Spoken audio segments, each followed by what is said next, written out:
Chris here, and I hope we can roll out a smoking 13th episode of the Maritime Medical Marijuana Show for you. This is our second episode of 2013, and there's a lot to talk about. Today's show is brought to you by Karma Compassion Society.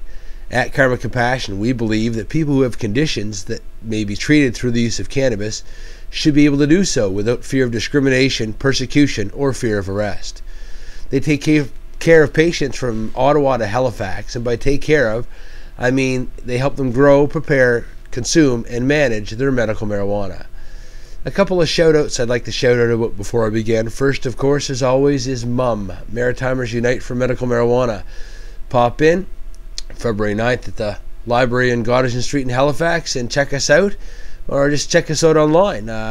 Great organization I've been part of for quite a few years, non-profit for 12 years, and helping a lot of people in the Maritimes, with their medical marijuana problems. Second is madstories.ca. That's David's site, MMADstories.ca. He's put that site together, and on there he's got instructions on how to make capsules out of your Rick Simpson oil, how to get legal, how to talk to your doctor. He's put together calendars so you can find out what court dates are coming up for people that you might know, or there's information as far as what cannabis related events are going on at what time. So a lot of useful information there. Also, Ted Smith's hempology.ca, pushing his site right now because I'm also pushing the February 21st protest at all the MPs across the country. Go check it out and get yourself involved. And of course, Steve Burke. I've featured one of his other videos online here before. He just dropped another one here. It's gone viral. Check him out. He's got the YouTube channel, Steve Burke Comedy, and click on his videos. So you've talked to your doctor and he's approved you to use medical marijuana, and now you're legal. But what do you do now? You can't go talk to your doctor because he doesn't know anything, and he'll admit that much to you. Even the government knows that that doctors don't know anything. That's why they've started the whole expert advisory committee to help the doctors out through all this. But until that comes into being and the doctor decides to listen to somebody, that's why there's people like me around, and there's a lot of other people around. And what we're doing is helping you figure out the medical marijuana landscape. There's a lot to learn. There's a lot to know. And I'm learning as I go every single day. So I'm just trying to share what I know with everybody else. So before I begin, there's a little commercial here I wanted to show. I've showed it a couple episodes now. Here it is.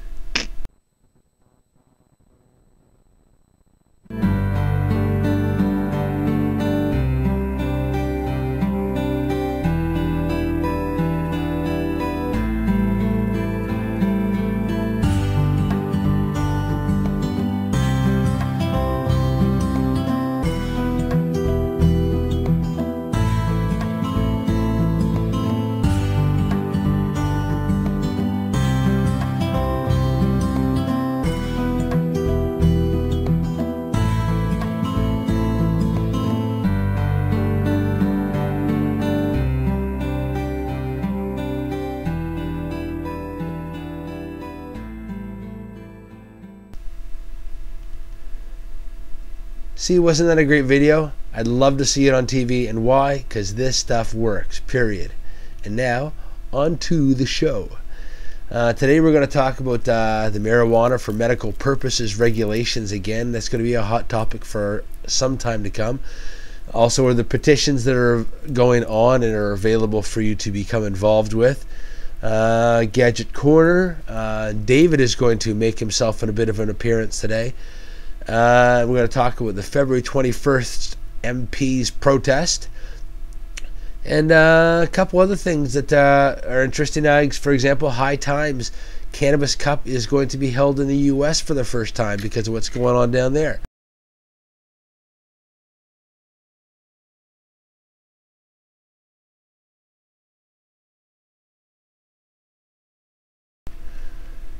From the introduction of the MMRP on the 15th of December, we had 75 days to voice our opinions on this matter.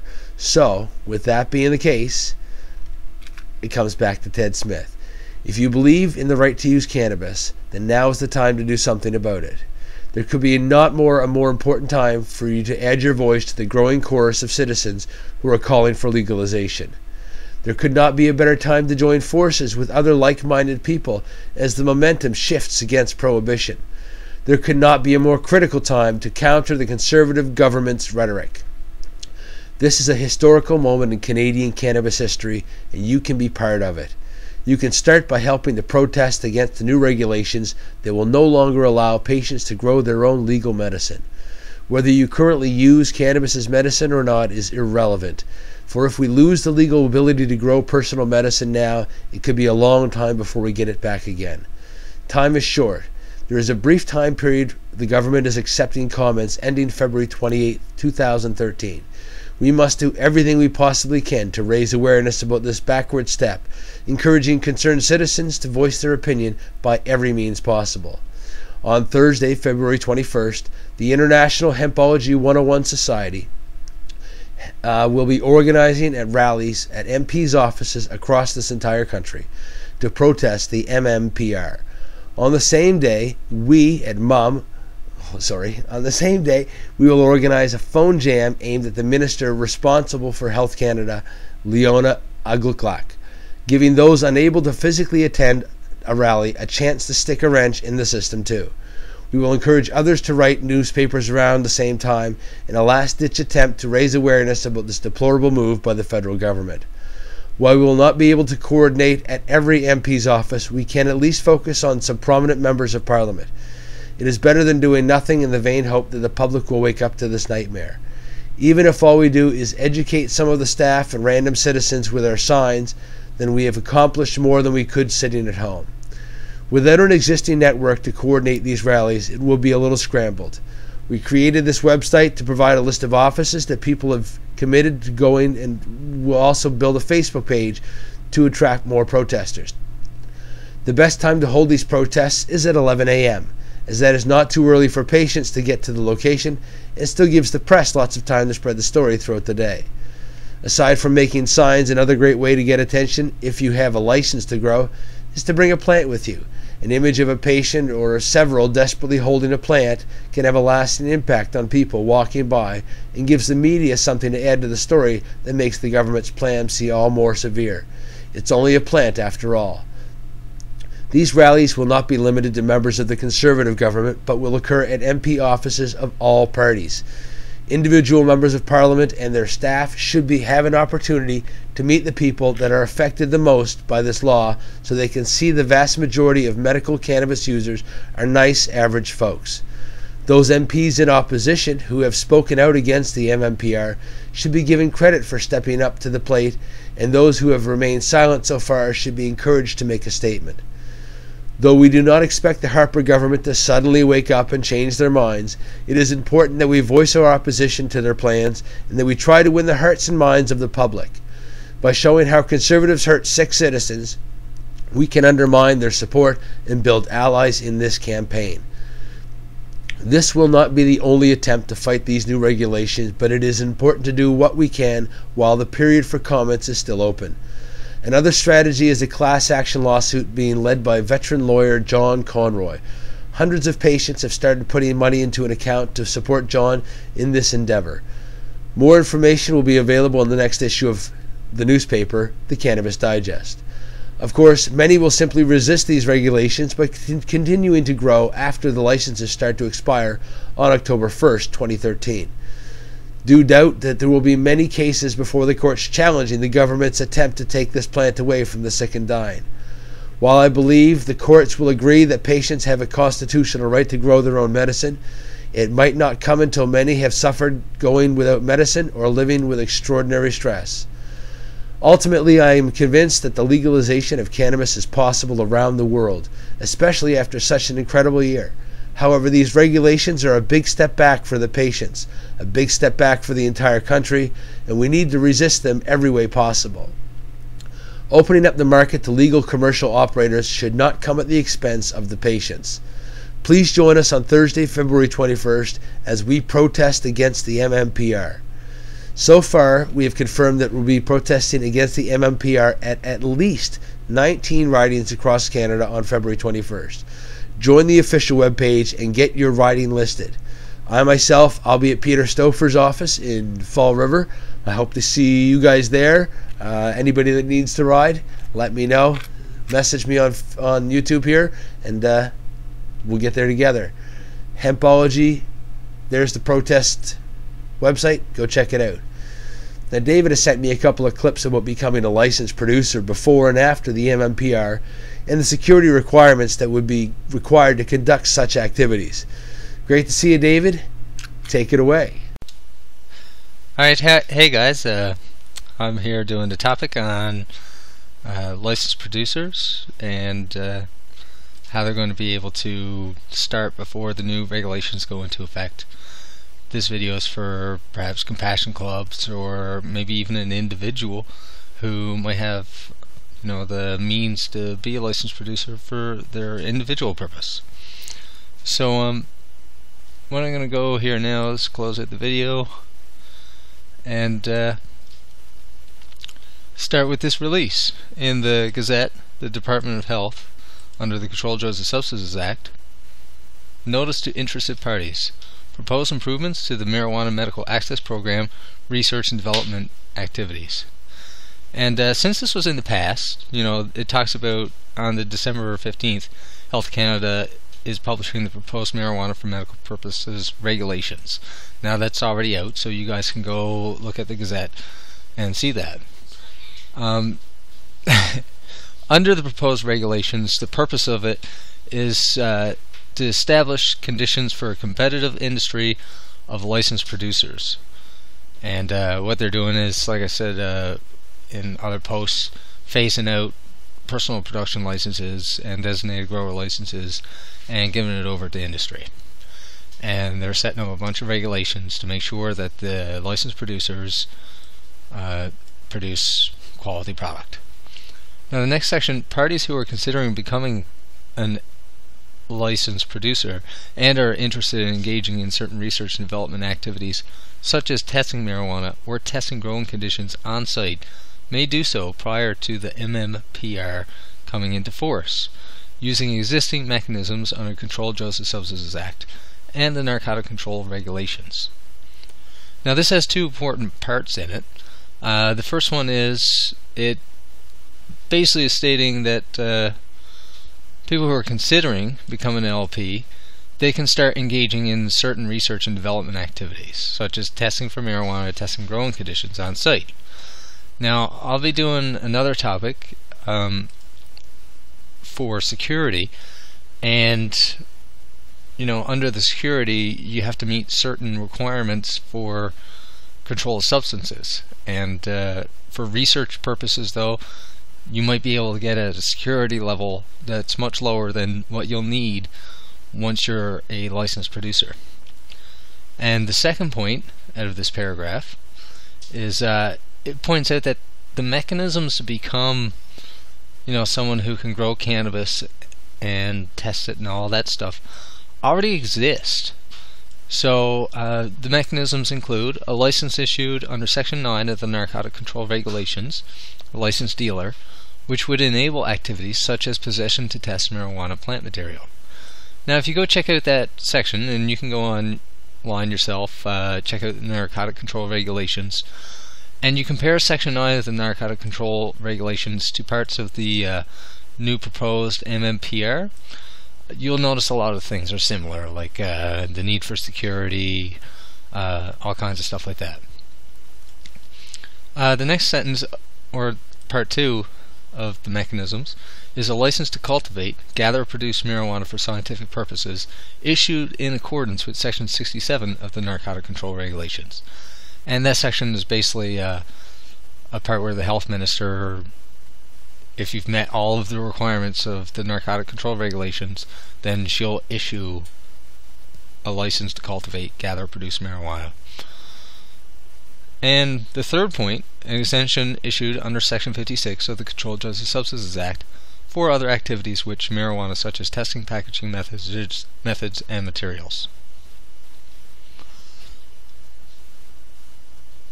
So there you go, another section of the law that allows you to do these activities, and they made the licensed producers, and I think they're just basically making up a bunch of regulations that are already there, but regardless. Information documents that we considered in an application, including but are not limited to, and it's got a few things here. A statement indicating that these research and development activities are being conducted with the intent of eventually applying to become a licensed producer. A declaration from the applicant that the municipality, local law enforcement, and local fire officials, where the proposed activities are to be conducted, have been notified of the proposed research and development activities with marijuana. You'll find that the licensed producer also has to carry out that section.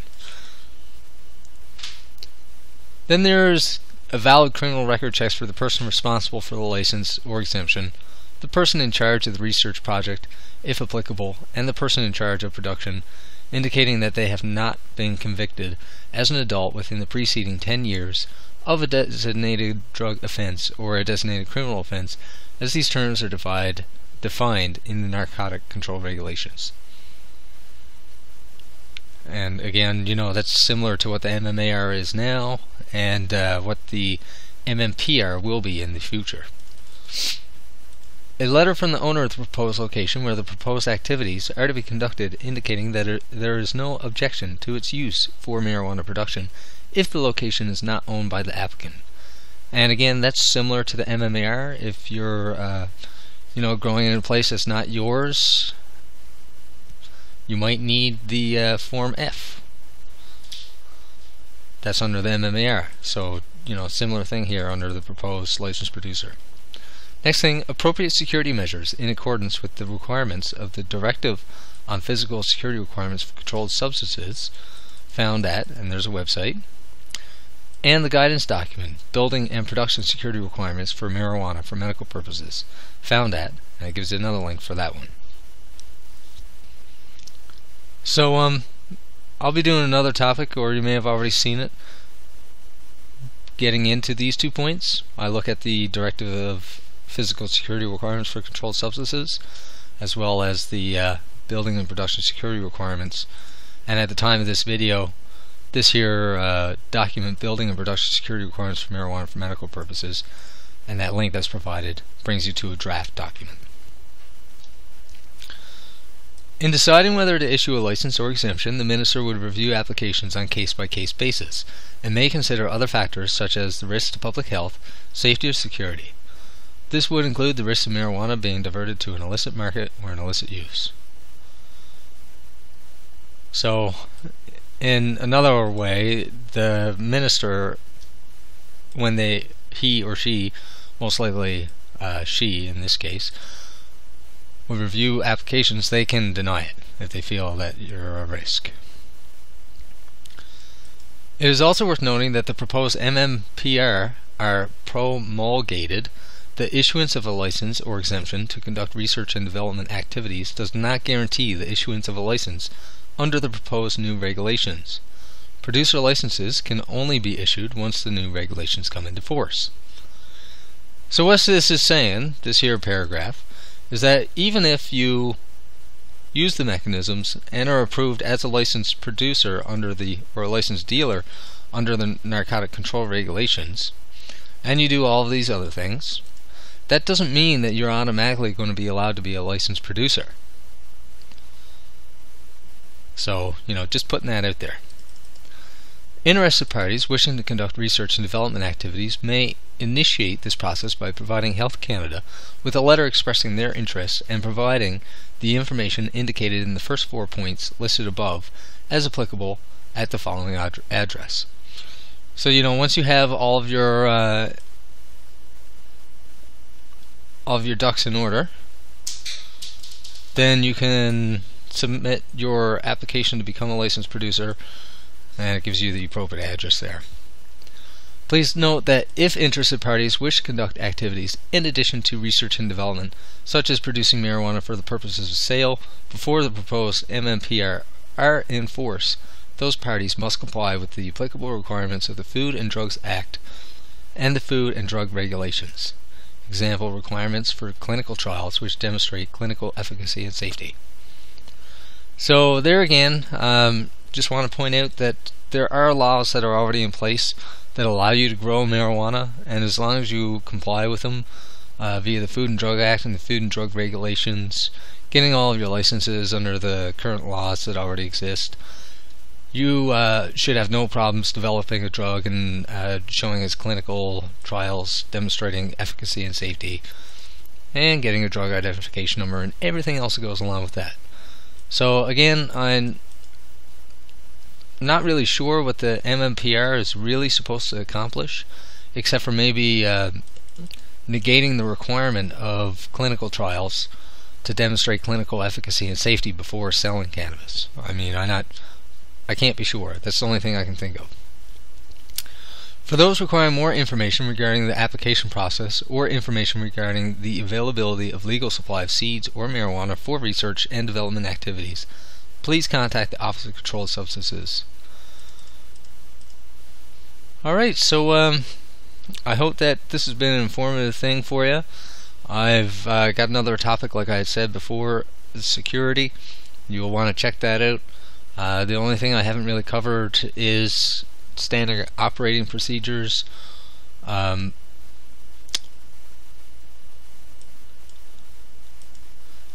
I think there was something else. Oh yes, quality control standards. So, as a licensed producer, a compassion club might be one. An individual that has enough money to meet the security requirements might be another. And you can start right now. If you want to be a licensed producer, you can get right on that. So there you go. Have a good time. Hey, welcome to the topic that I'm going to be doing now. It's going to be on security, and as it applies to licensed commercial producers or someone who might want to be a licensed commercial producer. Okay, so the first thing I'll get to is I'll close this video down, and the actual regulations themselves. Okay, to start, I was reading through the regulations. The federal government, didn't have it really formatted in any way that was usable for me, especially for these information sharing, videos. So as I'm reading down through the regulations, the new proposed regulations for licensed commercial producers, I see that under 14, indoor storage, they refer to a security directive. And when I check the definitions, I find it a security directive, and it refers me to a security, a directive on physical security requirements for controlled substances, published by the Department of Health as amended from time to time. Now I'll get to the actual security directive soon, but for now I'm going to go over the actual licensed producers, the regulations themselves. Beyond security directive, they actually have a section for security measures under Division 3. So when I go to security measures, I see general, and there's compliance with security measures. And the first section, Section 39 of security, is a licensed producer must ensure that the security measures set out in the division are carried out. And then it has sections for unauthorized access, restricted areas, recording, visual monitoring, intrusion detection systems and monitoring, filtration of exhaust air. And then there's something for a site. You have to have visual monitoring, intrusion detection system, monitoring, and that's it. So you can read the regulations, you can see what they're saying there. It's pretty, they put it in pretty generalized terms, like monitoring. The system must be monitored at all times by personnel who could determine the appropriate steps to be taken in response to any detected activity that is unauthorized. Now, the actual security directive, so you know that you have to meet the requirements under the regulations. But the security directive, it's a lot more in depth. So I'm going to skip right here to part 5, general requirements. Now you should read this entire thing, especially if you're going to become a licensed producer, so that you understand what security requirements you need to make. And but for information purposes, I'm going to point out what I think is the most important parts. So there's general requirements, and you'll start seeing that some of this is similar to the regulations, or vice versa. The regulations might be made up to suit the security requirements. So under general requirements, we have an acceptable security design should incorporate at least the following 4 levels of security: uncontrolled license areas, controlled license areas, restricted areas, and secure areas. There should also be intrusion alarm systems and line supervision. Now again, like I said, in the actual regulations you can see that some of these things are there: monitoring, intrusion detection system, but they're not as specific as the security directive.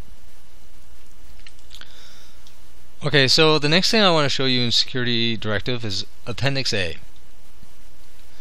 And Appendix A is important because it defines geographical locations. And what it's doing here is it's saying that Region 1, for example, is more dangerous than Region 2, and it's more Region 1 and Region 2 are more dangerous than Region 3. And in Region 1, currently, as of this video, areas which meet this criteria are as follows: Toronto, Montreal, Vancouver, Edmonton, plus any location within 100-kilometer radius. Now, that by itself, you can't really tell anything, but coming back to the table of contents, I go to Appendix B now. I was just at Appendix A, I'm going to Appendix B. And these prices are calculated using combination of the illicit market price for a finished product as well as for the raw material. That's the note. And what they're pricing here is, and what's important to us, is paragraph H.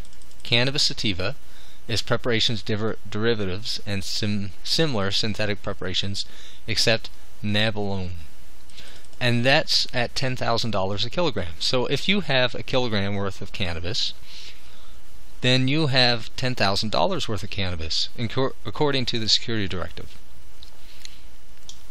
Now, let's say, for example, you have, or your facility, as a licensed producer, you're going to have up to $10,000 worth of cannabis on site. So you don't have more than a kilogram. What would happen is, remember the regions I was mentioning earlier? So if you were in Toronto, or 100 kilometers from Toronto, and you had $10,000 or less, then you would be in, on this table, a security level 4 required to meet the needs of the security directive. Now if you were, outside of the 100-kilometer distance of the the things mentioned in Region 1, then you would land up as Region 3, or if you were in Region 3, you would still have a security directive level of level 3, security level. Now, for those who want to be licensed commercial producers, but they want to test out some areas first, this is where the research and analysis would come into play, because if you want to set up a grow and just want to try it with one plant to see what you could produce in that room and the quality of the medicine, etc., etc., you wanted to test the cannabis that you produce, all of those things, you'd be able to do it, with a lower security level number than in this table up here, because you would have, for one, less than $10,000. So those things still apply, but you'd be doing it for research purposes. And that's really so true, because when you look at an actual specification, so for example, if I wanted to be a licensed producer and I wanted to produce for 1 patient, I did this spreadsheet. I took the MMPR, and if I was a personal production, or if I was producing my own cannabis and my allotment is 10 grams a day, under the MMAR, I can store 2,205 grams of cannabis. For those people who might have 10 grams of cannabis and they produce their own medicine indoors and they have a license, you can verify this yourself.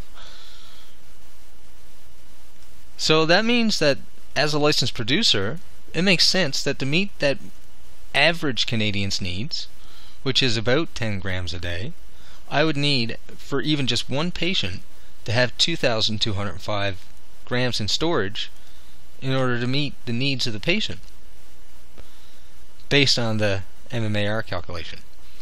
Now, since under the security directive they value cannabis at $10,000 a kilogram, that means for 2,205 grams, that's $22,050.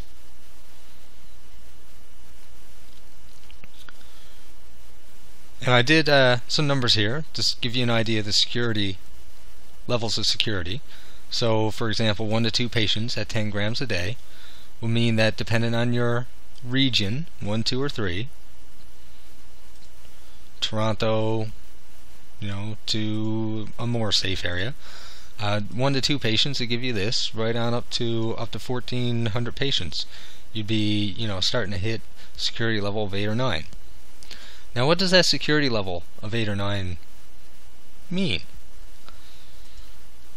Well, in the security directive, you'll see that they have security levels listed. And what you'll realize once you start reading the security levels, we'll start at security level 3, is that some of this stuff isn't hard to meet within security requirements, and it might not even, depending on the security level, it might not even match up with the proposed regulations. Like, there might not be a need for an intrusion detection system. I'm not sure, but there might not be a need in the security environment, in the security directive, but you need it in the regulations. Otherwise, as you go up, the security level of the security directive starts outweighing the proposed MPR. They have everything. So, for example, security level 4, which on my spreadsheet is like either 1 or 2, even 1 to 2 patients. I'm meeting security levels of 4 or 5. It starts meeting all the requirements of the MMPR plus its own. For example, the safe. You can see the safe, all the things are changed here. There's more information in here than there was in security level 3. You can see the safe is a lot less restrictive here. So you'll have to go through all your own security levels to figure out where you would want to be as a licensed commercial producer. But one of the things I want to emphasize is that if you're somewhere close to, going from $10,000 to $10,001 to $50,000, maybe you should consider a facility with security requirements that can meet level 4 to 5. And that goes for all the security levels. If you're close to 50,000, you might want to consider beefing up your security requirements so it's 5 or 6. And that's just because you don't want to redesign your whole, start from scratch. So I want to leave with just one last thing here. It's the draft document for Health Canada for the security requirements for the proposed MMPR. And in it we have glazing panel security, and most of this again has to it echoes a lot of the things that I've already said in the Directive on Physical Security and the actual proposed MMPRs. But one thing that I want to point out is the glazing panel security. This is for, I think, people that are interested in using a greenhouse kind of design so that they can use the sunlight to power their grow. And it's been up in the air whether this is possible or not, but in this draft document you can see that they have something in there for that, and there will still need to be monitoring on the glazed glass, which is, you know, I consider that as much as monitoring on anything else, but it just shows that they have the potential there to have the glazed glass. So that was the directive on security requirements, the guidance document for building security requirements, and the MMPR Division 3 security measures. So you absolutely have to meet, you know, the security measures under the MMPR, and then depending on your actual need for security, you have to meet the security directives requirements for the level that you're at. I hope this has been an instructive video. If you have any questions, please shoot them off. Wow, that was a lot of work and a lot to follow. Thanks, David. Good to see you again. Stay warm, brother. And like David said, if you have any questions, do not hesitate to shoot him or me or us a message, okay? That's what we're here for. Now, Mom is holding our next meeting on the 9th of February. We were supposed to have one here at my house today, but I'm sick. It's snowing like a son of a gun out there, and we canceled it. So the 9th of February, we all got to get together because we're running out of time to do a lot of this stuff. On the 9th of February, we're planning on making a sign-making day as well as coordinating as to who will be going to which MP's office. We will also be signing and sending our own letter within the 75-day period we were given to Health Canada opposing this backwards move in healthcare. The same day, the 9th, the Halifax Compassion Club is holding a sign-making and protest meeting as well. If you can't make it to ours, then I suggest you get out to theirs. Give them a hand and let's get this party started. Okay. Now, the MMAR PPL-DPL Coalition Against Repeal, one of the regional reps of it, has an ad here. I've showed it once. Here it is again.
What a good clip that was. I love that. A little ominous, a little creepy, but these are ominous times that are coming. You can't deny that.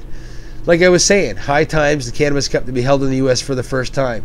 High times is bringing the Cannabis Cup competition for recreational marijuana to Denver, Colorado, April 20th to 21st. For the first time, the event has been held in the United States. For the past 25 years, it's taken place in pot-friendly Amsterdam, where coffee shop owners and seed manufacturers compete for the title of Best Bud in the Netherlands. But with Colorado's new, more relaxed stance on cannabis, it's a more welcoming place than ever Amsterdam ever was. With the passage of Amendment 64 in November, adults 21 and older can possess up to an ounce of pot, grow a limited number of plants, and smoke weed with virtual impunity as long as it's in private. Although a system for buying and selling recreational marijuana is still being worked out by a special task force that will offer recommendations to lawmakers next month, a smattering of bring-your-own pot clubs have sprouted up around the state. Just remember to be careful crossing the border. You may be allowed to have it here, you may be allowed to have it there. But you better not have any on you on your way to, from, or anywhere in between the two places that we're talking about. Just say it. Second is Ricki Lake. Ricki Lake. Haven't heard from her in a while, but she just brought her talk show back out, and she started it off with a discussion on TV about medical marijuana. She had a couple of interviewees, and two of them were the parents of a 7-year-old leukemia patient and cancer survivor Cheryl Schumann. They open up on the Ricki Lake Show on the positive effects of using cannabis in their treatments. In a daytime exclusive, Aaron and Brandon made the national headlines with their controversial decision to administer marijuana to their 7-year-old daughter, who is battling an aggressive form of cancer.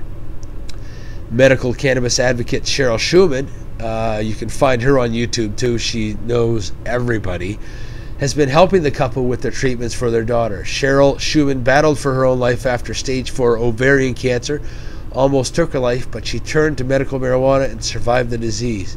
Now, a lot of her struggle you can see on YouTube. She's documented the doctors she's been through, the ordeals that she's had to overcome, and the treatments that she's had to suffer through. So if she shows the chemo that she had to deal with too. So kudos to Cheryl. And she also brings to my attention to, I'm going to split off here from Gadget Corner a bit too. She advertised, because she calls herself the Martha Stewart of medical marijuana. And one of the things I wanted to mention that she highlighted on her show, I mean, she talked a lot about edibles, of course, and I'm all for that. But she showed a product called the Cannacig, C-A-N-N-A-C-I-G. And what it is, it's just one of those little e-cigarettes, like you see people that are trying to quit smoking use nowadays. But this one here, it's for oil. Okay, it's got 2 cartridges. You load them up with oil. It looks like an amazing little device. I've sent them off a message. I'm hoping to hear back from them. I'll put up a little picture of one.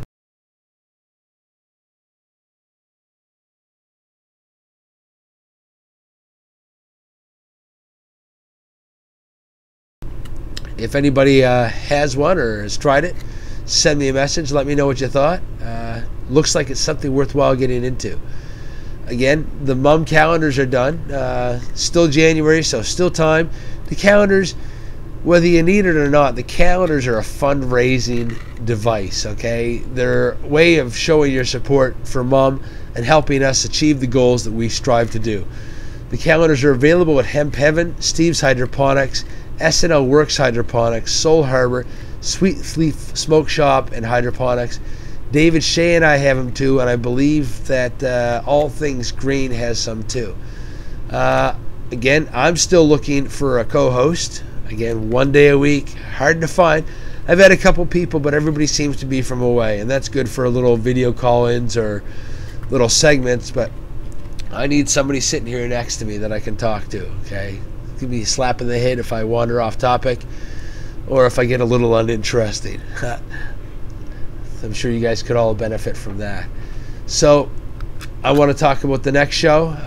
Interview to be announced, testimonials. I'm going to have to download one. I was sick this time, didn't get to do nearly as much as I wanted to.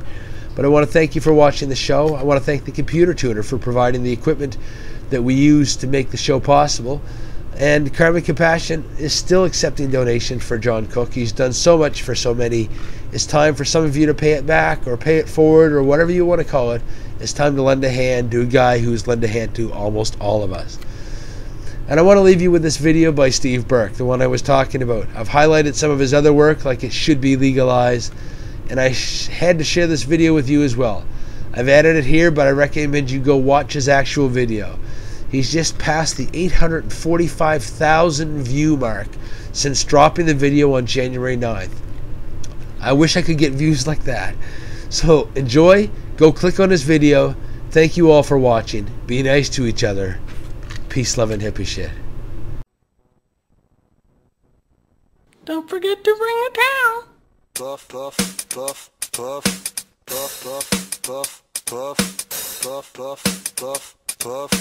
Puff, puff, puff, puff, puff, puff, puff, puff, puff, puff, puff, puff, puff, puff, puff, puff, puff,